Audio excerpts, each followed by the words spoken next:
Doctor Shirley Vasu, forensic വിദഗ്ധ, നമ്മളോടൊപ്പം telephone ലൈനിൽ ചേരുന്നുണ്ട്. Good morning doctor. ഒരാഴ്ചയ്ക്ക് ശേഷമാണ് ഇങ്ങനെയൊരു കേസ്. ഈ അടുത്തൊന്നും എന്തായാലും താങ്കളും കേട്ട് കാണില്ല, ഞങ്ങളും കേട്ടിട്ടില്ല. ഈ 2025 സമാധിയായി, അത് അച്ഛൻ ആവശ്യപ്പെട്ടത് പ്രകാരം കാര്യങ്ങൾ ചെയ്തു എന്നൊക്കെ കുടുംബം പറയുന്നുണ്ട്. അത് പറഞ്ഞാലും നമുക്ക് നിയമവ്യവസ്ഥയ്ക്ക് മുന്നിൽ ഈ മരണം സ്വാഭാവികമായിരുന്നോ അല്ലയോ എന്ന് കണ്ടെത്തേണ്ടതുണ്ടല്ലോ. ഇന്നിപ്പോ അവർ പറഞ്ഞതുപോലെയൊക്കെയാണ് ഇതുവരെ കണ്ട കാര്യങ്ങൾ. ഈ മൃതദേഹം ഈ ഗോപൻ സ്വാമിയുടേത് തന്നെയാണോ എന്നറിയണം, മരണകാരണം അറിയണം.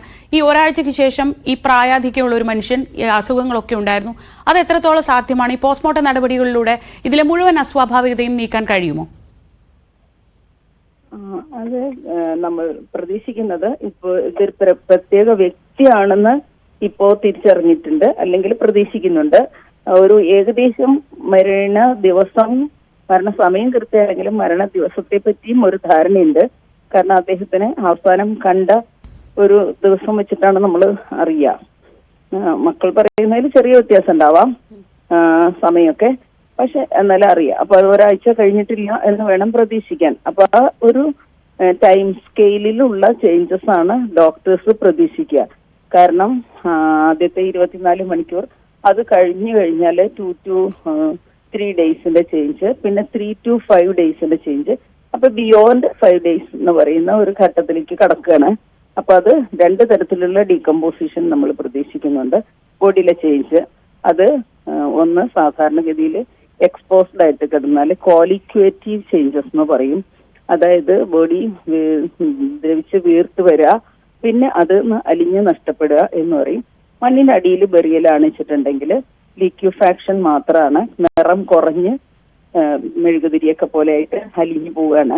അപ്പൊ ഇത് രണ്ടും അല്ല എന്നാണ് നമുക്ക് മനസ്സിലാക്കേണ്ടത്. തുറന്നു കിടന്ന ബോഡിയുമല്ല, ഇത് മണ്ണിനടിയിൽ ബെറി ചെയ്ത ബോഡിയുമല്ല, ഇതൊരു പ്രത്യേക കോൺക്രീറ്റ് സ്ലാബുകൾക്ക് ഉള്ളിൽ ഉള്ള ഒരു ബെറിയലാണ്. അതേസമയം ഡീപ്പ് എർത്ത് ബെറിയലിന്റെ ബെനിഫിറ്റ് അങ്ങനത്തെ ഒന്നും നമ്മൾ പ്രതീക്ഷിക്കുന്നില്ല. അപ്പൊ അതുകൊണ്ട് ഈ ടേക്കിംഗ് ഇൻ വേരിയസ് കണ്ടീഷൻസ്, ആ സ്ഥലത്ത് ചൂട്, പിന്നെ ഈ കോൺക്രീറ്റ് സ്ലാബ് വളരെ തിക്കാണെങ്കിൽ അകത്തേക്ക് ചൂട് കടത്തി വിട്ടില്ല എന്നിരിക്കും. അതുപോലെ ചൂട് കൂടുതലാണ് കിടത്തുന്നത്. അപ്പൊ ഇത്തരം കാര്യങ്ങൾ വെച്ചിട്ട് ഈ 5 ഡേയ്സ് ബിയോണ്ട്, അതായത് 5 to 7 ഡേയ്സിലുള്ള നമ്മൾ പ്രതീക്ഷിക്കുന്ന ചേഞ്ചിലുള്ള വേരിയേഷൻസിന് അക്കൗണ്ടബിലിറ്റി കൊടുക്കുകയാണ് ഡോക്ടർ ചെയ്യുക. ഈ എക്സ്പെക്ടഡ് ചേഞ്ചിന് വ്യത്യാസങ്ങൾ എല്ലാ ബോഡിയിലും ഉണ്ടാവും. വളരെ ഒരു 10-20% ബോഡികൾ മാത്രമാണ് ഈ യഥാർത്ഥ സ്കീം വെക്കുക. പിന്നീട് എൻവയോൺമെന്റൽ ഫാക്ടേഴ്സ് അതിനെ ബാധിക്കുന്നുണ്ട്. അപ്പൊ അത് അനുമാനങ്ങൾ കൊടുത്തിട്ട് നമുക്ക് അതിന് ടൈം സ്കെയിലുണ്ട്, അത് വെച്ചിട്ടാണ് പറയുക. അപ്പൊ ഒരിക്കലും കൃത്രിമതയോടെ ഒന്നും ഡോക്ടർ പ്രതീക്ഷിക്കില്ല, ഇതിൽ നിന്നുള്ള വ്യത്യാസത്തോടു കൂടി. കാരണം ബെറിയലിന്റെ വ്യത്യാസം ഉണ്ടല്ലോ. അതെ, ഇതിപ്പോൾ ഈ നമുക്ക് അറിയേണ്ടത്, നമുക്കല്ലെങ്കിൽ നിയമവ്യവസ്ഥയ്ക്ക് അറിയേണ്ടത്, ഒരു മിസ്സിംഗ് കേസാണ് അവിടെ ഉള്ളത്. ഈ വീട്ടുകാർ പറയുന്നത്, ആദ്യം പറഞ്ഞു അച്ഛൻ നടന്നുപോയി അവിടെ ഇരിക്കുകയായിരുന്നു എന്ന് പറഞ്ഞു. പിന്നീട് പറഞ്ഞു അച്ഛനെ പിടിച്ചു നോക്കിയപ്പോൾ കൈയൊക്കെ ബലം വെച്ചിരുന്നു, വയറനങ്ങുന്നില്ലായിരുന്നു. അതായത് മരണമാണോ എന്ന് ചോദിക്കുമ്പോൾ അവർ പറയുന്നത് മരിച്ചിട്ടില്ല, സമാധിയാണ്. അത് അവരുടെ വിശ്വാസം. പക്ഷെ നമുക്കറിയേണ്ടത് ജീവനോടെയാണോ അല്ലാതെയാണോ ഈ ബറിയൽ സംഭവിച്ചത്, അല്ലെങ്കിൽ ഈ കോൺക്രീറ്റ് പീഠത്തിനകത്ത് ഇദ്ദേഹത്തെ ഇരുത്തിയത്. ഇതാണല്ലോ ഏറ്റവും ബേസിക്കായി അറിയേണ്ടത്. ഓക്കെ, അവർ മരണത്തിന് പറയുന്ന ഒരു ദിവ്യന്റെ മരണം അദ്ദേഹത്തിന്റെ അറിവോടുകൂടി, അല്ലെ അദ്ദേഹം അവെയർ ആയിക്കൊണ്ട് തന്നെ ആ മരണത്തിലേക്ക് പോയി എന്നുള്ള ഒരു അർത്ഥത്തിൽ മാത്രമാണ് ഈ സമാധി എന്ന് പറയുന്നതെന്നാണ് ഞാൻ മനസ്സിലാക്കുന്നത്. സ്വാഭാവികമായും അച്ഛൻ മരിക്കുന്നതിന് തൊട്ട് മുമ്പ് അച്ഛൻ അത് അറിവുണ്ടായിരുന്നു എന്നുള്ളതാണ് അവർ വേറൊരു വാക്കില് വ്യക്തമാക്കുന്നത്.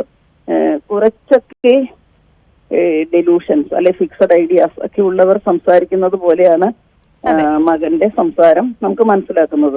അപ്പൊ അവർക്ക് ഒരു ധാരണ പശുക്കുള്ള കുടുംബമാണെന്നാണ് മനസ്സിലാക്കുന്നത്. അവരുടെ ഒരു മകൻ നേരത്തെ മരിച്ചതിനെ തുടർന്നിട്ട് കുടുംബത്തിന് മുഴുവൻ ബാധിച്ച ഒരു ഗ്രീഫിന്റെ പ്രതികരണമായിരിക്കാം ഇത്. അമിതമായിട്ട് അത്തരം ആൾക്കാരെ നമുക്ക് ഡോക്ടർ എന്നുള്ള നിലയിൽ കുറ്റപ്പെടുത്താനൊന്നും സാധിക്കില്ല. അത്തരം ഗ്രീഫുകളും അവസ്ഥകളും അനുഭവിച്ചവർ ഉണ്ടാകുന്ന വ്യത്യസ്ത പ്രതികരണങ്ങളാണ്. അപ്പൊ ഒരു അവയർനെസ്സിന്റെ വ്യത്യാസമാണ് അവർ പറയുന്നത്. പക്ഷെ മരണം തന്നെയാണ് അവര് ആ വാക്ക് ഉപയോഗിക്കാൻ അവർക്ക് താല്പര്യമില്ല. അപ്പൊ മരിച്ചതിന് ശേഷം അവർ ബറി ചെയ്തു എന്നുള്ളതാണ് അവർ വ്യക്തമാക്കുന്നത്. അപ്പൊ അത് എന്ത് മരിച്ചു എന്ന് വെച്ചാല് സ്വാഭാവിക അസുഖങ്ങളുള്ള ആളാണ്, മരുന്നെടുക്കുന്ന ആളാണ് എന്ന് പറയുന്നു. പക്ഷെ മരുന്നെടുത്തതല്ലാതെ ഭക്ഷണം കഴിച്ചതായിട്ട് പറയുന്നില്ല, ഭക്ഷണം കഴിച്ചിട്ടുണ്ടെന്നുള്ളത് പറയുന്നില്ല. അപ്പൊ ഡയബറ്റീസ് ഒക്കെ ഉള്ള ഒരാൾക്ക് സ്വാഭാവിക മരണം സാധ്യമാണ്. പ്രായമുണ്ട്, ഡയബറ്റീസിന്റെ ഹൈപ്പർ ടെൻഷന്റെ മരുന്ന് കഴിക്കുന്നു എന്ന് പറയുന്നു. അപ്പൊ ഈ സ്വാഭാവിക രോഗങ്ങൾ കാരണം മരണപ്പെട്ടതാവാനുള്ള സാധ്യതയാണ് കൂടുതലും കാണുന്നത്. അതല്ലാതെ എന്തെങ്കിലും ശ്വാസം മുട്ടിച്ചോ അല്ലെങ്കിൽ അത് നമുക്ക് ഈ പരിശോധനയിൽ അറിയാൻ കഴിയുമല്ലോ. അതായത് തീർച്ചയായിട്ടും ഈ മരണ കാരണം ശ്വാസം മുട്ടി, അങ്ങനെയാണെങ്കിൽ ജീവനോടെയാണ് ആ ബറിയൽ നടന്നത് എന്നൊരു നിഗമനത്തിലേക്ക് എത്തില്ലേ? ഡോക്ടർമാർക്ക് ഇതിൽ കൃത്യമായിട്ട് പറയാൻ പറ്റും. പ്രത്യേകിച്ച് ഇതിൽ പോയിസൺ പരിക്കുകൾ ഇത് ഒഴിവാക്കുക എന്നുള്ളതാണ്. ഇത്തരം സാഹചര്യങ്ങളിൽ ഇവരൊക്കെ ദിവ്യതയിലും ഒക്കെ വിശ്വസിക്കുന്നത് കൊണ്ടും പ്രസാദമായിട്ടും അല്ലെങ്കിൽ അങ്ങനെ ഇങ്ങനെയൊക്കെ കൈകാര്യം ചെയ്യുന്ന വിഷവസ്തുക്കളൊക്കെ ഉണ്ടായേക്കാം. ഞാൻ പ്രതീക്ഷിക്കുകയാണ്, എനിക്കറിയില്ല. അപ്പൊ അവര് ഇപ്പൊ ഈ സംസാരിക്കുന്ന രീതി കണ്ടു നോക്കുമ്പം അവര് ഒരു വിഷത്തിനെ വിഷം എന്ന് വിളിക്കാനുള്ള സാധ്യത കുറവാണ്. അതിനെ വല്ല പ്രസാദം എന്നായിരിക്കും പറയാം. അപ്പൊ അദ്ദേഹം തീർച്ചയായിട്ടും അത് ഇദ്ദേഹത്തിന്റെ രാസപരിശോധനകൾ പോകേണ്ടി വരും. പരിക്കുകൾ ഉണ്ടോ ഇല്ലോ എന്നുള്ളത് ഡോക്ടർമാർക്ക് പരിശോധിച്ചറിയാൻ പറ്റും. അപ്പൊ ഇത് രണ്ടും ഒഴിവാക്കുക എന്നുള്ളതാണ് മെഡിക്കൽ ലീഗൽ ഓട്ടോപ്സിയുടെ പ്രധാന ലക്ഷ്യം. പിന്നെ ഈ സ്വാഭാവിക രോഗങ്ങളാണെങ്കിൽ കൃത്യതയോടെ രോഗം നിർണയിക്കാൻ പോസ്റ്റ്മോർട്ടം വളരെ പെട്ടെന്ന് നടത്തുന്നതാണ് നല്ലത്. ഇപ്പൊ 5 ദിവസത്തെ താമസം കൊണ്ട് ടിഷ്യൂ ശരീര കലകളിലൊക്കെയുള്ള വ്യത്യാസം കൊണ്ട് ഇദ്ദേഹത്തിന്റെ രോഗകാരണം ഹിസ്റ്റോപാത്തോളജിയിൽ സ്ഥാപിച്ചെടുക്കാൻ സാധ്യമല്ല. പ്രയാസാണ്. അപ്പൊ കൊറോണറി അതെറോസ്ക്ലെറോസിസ്, ഫിക്സഡ് ആയിട്ട് കാൽഷ്യം ഡെപ്പോസിറ്റ്സ് അതൊക്കെ നമുക്ക് കിട്ടുന്നല്ലാതെ ഈ പെട്ടെന്ന് ലിവർ സ്വാഭാവിക രീതിയിലുള്ള ഒരു മരണകാരണം പെട്ടെന്ന് അറിയാൻ ഒരു പക്ഷേ കഴിയില്ല. അല്ല, ഹൃദ്രോഗമാണെങ്കിൽ അറിയാൻ പറ്റും. അതേസമയം ലിവർ, കിഡ്നി അവരുടെയൊക്കെയാണെങ്കിൽ ഹിസ്റ്റോപാത്തോളജിയാണ് നമുക്ക് വേണ്ടത്. അത് സാധ്യമല്ല. ഡോക്ടർ ഒരുപാട് മരണവും അല്ലെങ്കിൽ ഇതുപോലത്തെ കേസുകളും ഒക്കെ കൈകാര്യം ചെയ്തിട്ടുള്ള ഒരാളാണ്. ഇങ്ങനെ ഒരു കേസ് ഡോക്ടറിന്റെ ഒരു കരിയറിൽ എവിടെയെങ്കിലും ഡോക്ടർ കേട്ടിട്ടുണ്ടോ? ഇത് ഒരു, ഞാൻ അങ്ങനെ പറയാൻ പാടില്ല, ഒരു മനോനില ശരിയല്ലാത്ത ഒരു കുടുംബത്തിൽ സംഭവിച്ചു പോയതാണ്. കാരണം അവരാരും സംസാരിക്കുന്നതിൽ അവർ കൺവിൻസ്ഡ് ആണ്. അവർക്ക് ബാക്കിയുള്ളവരുടെ മൂല്യബോധങ്ങൾ അല്ലെ ധർമ്മബോധങ്ങളെ വ്യത്യസ്ത ചിന്ത രീതികൾ പുലർത്തുന്നുണ്ട്. ഞാൻ നിങ്ങൾ ടെലിവിഷനിലൊക്കെ കണ്ടത് മാത്രമാണ് ഞാൻ പറയുന്നത്. ആ കണ്ടതനുസരിച്ച് ആസ് എ ഡോക്ടർ എനിക്ക് പറയാൻ പറ്റുന്നത് അവരുടെ ഒരു ചിന്താരീതിയിലുള്ള വ്യത്യാസം, അതിലൊരു എക്സ്പ്ലനേഷൻ അതിൽ തന്നെ വ്യക്തമാക്കിയത് ഒരു മകൻ ഇതിനു മുന്നാലെ മരിച്ചു എന്നുള്ളതാണ്. അപ്പൊ ഒരു പക്ഷെ അച്ഛൻ സന്യാസിയായതും അമ്മയും മറ്റു കുട്ടികളും അതേ തുടർന്ന് അലങ്കോലപ്പെട്ട ഒരു കുടുംബത്തിൽ അവര് നിന്നു പോകാൻ ശ്രമിക്കുകയാണ്. അപ്പൊ അവരുടെ ഒരു ചിന്താരീതിയിലുള്ള വ്യത്യാസമാണ് അമിതമായിട്ട് അവരെ കുറ്റവാളികൾ പോലെ കരുതുന്നതിലോട് എനിക്ക് അനുകൂല ചിന്തിക്കുക. ഞാനൊരു ഡോക്ടറാണ്.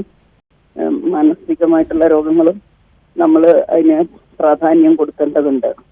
ശരി ഡോക്ടർ, വളരെ വിശദമായി തന്നെ കാര്യങ്ങൾ പറഞ്ഞു തന്നതിന് നന്ദി.